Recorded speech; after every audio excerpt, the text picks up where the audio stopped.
मैं आ रहा जी। बिल्कुल, जो इन्होंने बोला कि एक मोदी जी ही ऐसे हैं जिनके बारे में हम बात कर रहे हैं और पूरा विश्व बात कर रहा है, विश्व गुरु बनने की बात करें, लेकिन मैं फिर भी बोलूंगी कि अगर हम 2050 की बात करें कि हम कहाँ होंगे, तो मैं ये सोचती हूँ कि शायद उस वक्त सरकार को मुफ्त में कुछ बांटने की जरूरत ना पड़े, किसी छोटू को किसी दुकान पे काम करने की जरूरत ना पड़े, सबके पास एजुकेशन हो, सबके पास सुरक्षा हो, कोई हमारी कोई बहन को इस तरह से घसीटा ना जाए, कहीं उसका रेप ना हो। अगर हम सुरक्षा की बात करते हो तो मैं 2050 में ऐसे भारत की कल्पना करती हूँ। बहुत अच्छी बात जी। देखिए, अपराध तो होते रहते हैं जी, लेकिन गंभीर बात यह होती है कि अपराधियों को जो संरक्षण मिलता है, चाहे आर्थिक संरक्षण मिलता है, अमीर लोग देते हैं, चाहे राजनीतिक संरक्षण मिलता है, इवन सामाजिक भी मिलता है जब दलितों के साथ अन्याय होता है, ये जो संरक्षण जब तक खत्म नहीं होगा, ये क्राइम से बड़ी जो बात है, ये हमारी सबसे बड़ी चुनौती है। और इस अभी देखिए, प्रशंसा में तो खूब यशगान हो रहा है, भाई मोदी जी ऐसा कर रहे हैं, वैसा कर रहे हैं, लेकिन मोदी जी को आईना दिखाने का काम जरूर, ये कौन सा तरीका है? दलित पर बोलिए, आप ही बोलिए, ऐसे बात होगी क्या? इस देश में हाथरस की घटना क्यों याद की जाती है? क्योंकि एक दलित बच्ची को जब बलात्कार हुआ तो एडीजी कह रहा था।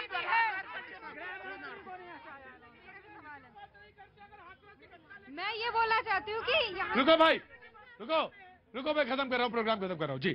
सब यहाँ पे राजनीति मुद्दा लेके आए हैं। कोई बोल रहा है कि मोदी के पीछे, कोई कांग्रेस के पीछे, कोई आम आदमी पार्टी। मैं ये बोलना चाहूंगी, भारत में जो महिला है उनके लिए सुरक्षा होनी चाहिए। मैं यहाँ पे खड़ी हूँ लेकिन मैं अभी सुरक्षित नहीं हूँ, मैं महसूस नहीं कर रही हूँ सुरक्षित। बिल्कुल, कैसी बात कर रही है? आपको बताइए आपके साथ कैसा क्या हो रहा है यहाँ पे? मेरे साथ सब लोग खड़े हैं, सब मेरे मिलकर खड़े हैं, सब मिलकर ऐसे में आप ये ना कहिए कि सारे आदमी रेपिस्ट हैं। मैं ये बात तो मानूंगी नहीं। जो मैडम महिला सुरक्षा की बात कर रही है, मैं उनसे कहना चाहता हूं कि 31 दिसंबर की रात को जो हुआ, कल फिर वही दिल्ली महिला आयोग की अध्यक्ष स्वाति मालीवाल को जिस रोड पे हम खड़े हैं, वहीं पे उनके साथ भी सेम वैसा ही हुआ। वो बच गई किस्मत से, जो उनके साथ ऐसा ही हुआ। भुखमरी की बात करते हो, हंगर इंडेक्स में इंडिया इतना नीचे जा चुका है, अंडर इंडेक्स। और भुखमरी, बेरोजगारी, डिजिटलाइजेशन से किसानों को क्या फायदा हुआ? किसानों को फसल का दाम कितना मिल रहा है? जी, लगे हाथ पर शांति। रुको यार, जल्दी बोलो, ड्रामा ना करो। लगे हाथ पर एक शायरी बोलता हूँ मैं भी। शायरी नहीं, शेर। ओके। कि हथौड़ा है मेरे पास, जो लोहा मिले तो उस पर प्रहार दूंगा। हथौड़ा है मेरे पास, जो लोहा मिले तो उस पर प्रहार दूंगा। जो देश के विकास के मुद्दे पर देश को जवाब ना दे पाऊं तो धर्म के मुद्दे पर देश पछाड़ दूंगा। क्या बात है, वाह। मैं राहुल को एक मिनट। राहुल, मैं सर एक चीज कहूंगा, बड़ा गंभीर मुद्दा आपने उठाया, 50 साल के विकास का मामला।